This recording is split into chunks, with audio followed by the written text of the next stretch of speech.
So being the semi-celebrities that we'd like to think we are, myself and Matthew were privileged enough to attend the premiere of Nommer 37. Yes, the red carpet. The red carpet event, not just anything. All the washouts of and former really good actors were there, along with up and coming talent as well. Yeah, of course, absolutely. There was a lot of big names there. Absolutely. So we saw Mark a lot in there. I mean, I love Mark. I've loved him for the longest time.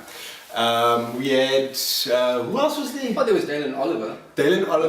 Who I was dodging that man actually, because we gave a very scathing review of Finders Keepers. Well, what was interesting about you dodging him was that I don't think he saw you or even noticed you. Yeah, he probably doesn't even know who the fuck I am. We are, so it was actually very funny watching you watching you sort of hide by a pole like that, and you were like, is he still there?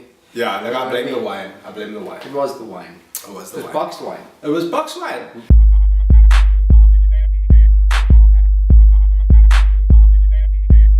Hey, I'm Matt. And I'm Peach. And welcome to the movie review.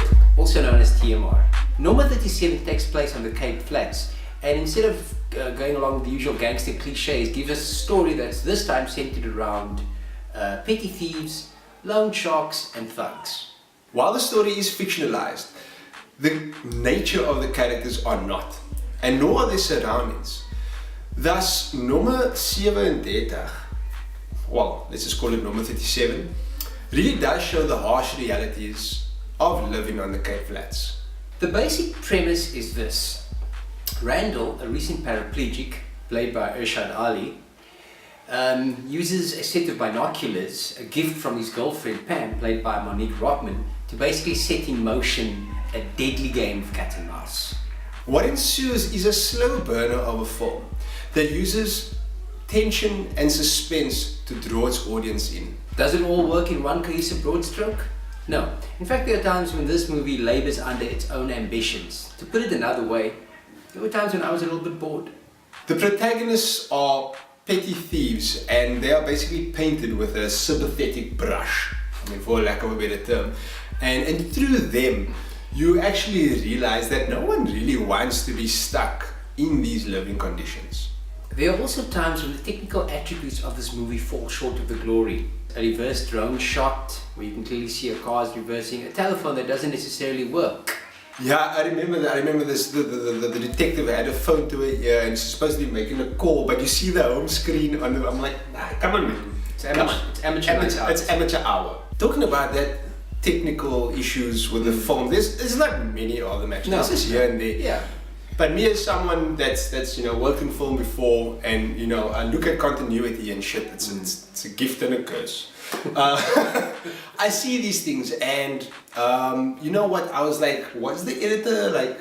Was he ticking while he was editing? Did he not notice that cuck? Sure. Whoever the editor was of this film, shame on you. Well, not shame on you. I mean, for the most part, he did a good job. But I mean, come on, bro. You can't let cuck like that slip through. How did you drop the ball? What were you doing? I mean, what was going on? Was he getting safe stuff while he was busy editing? He was like, Could be. That is a viable option. Exactly. It's the film industry, my bro. So many fail things go down. So many dirty things. It's a fucking dirty industry. It really is. Which is why I love it. While I don't really feel as strongly about these mistakes as PJ does, I mean, come on, whatever. These rookie moves do somewhat hamper the film, though. In it should be able to suspend the viewer's disbelief, and it doesn't. The good news is that Nommer 37 does have genuine moments of thrills and suspension, and it's made all the more effective by a cast that all delivers solid performances. Irshad Ali's conviction and ability to chunk on demand is absolutely fantastic.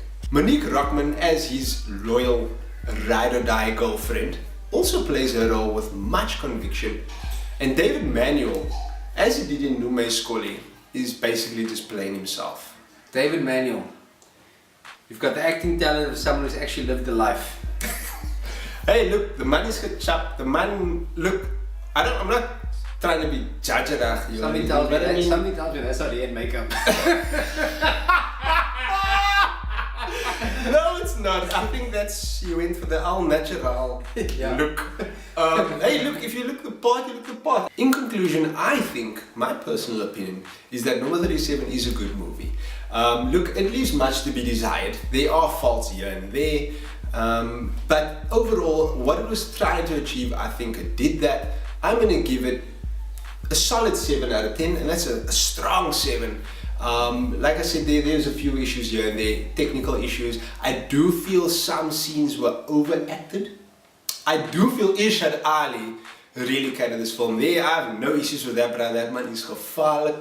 And I really hope he goes on to bigger and better things. 7 out of 10. That's very nice, Matthew. Thank you. That was Thank a nice you. score Thank as you. well, eh? It was. You said Pam acted cut, but you told me that in confidence. Anyway, Pam was reg. She really has that going for her. you said that too. Anyway, so I'm going to give Nommer 37 6 out of 10. This is a decent film.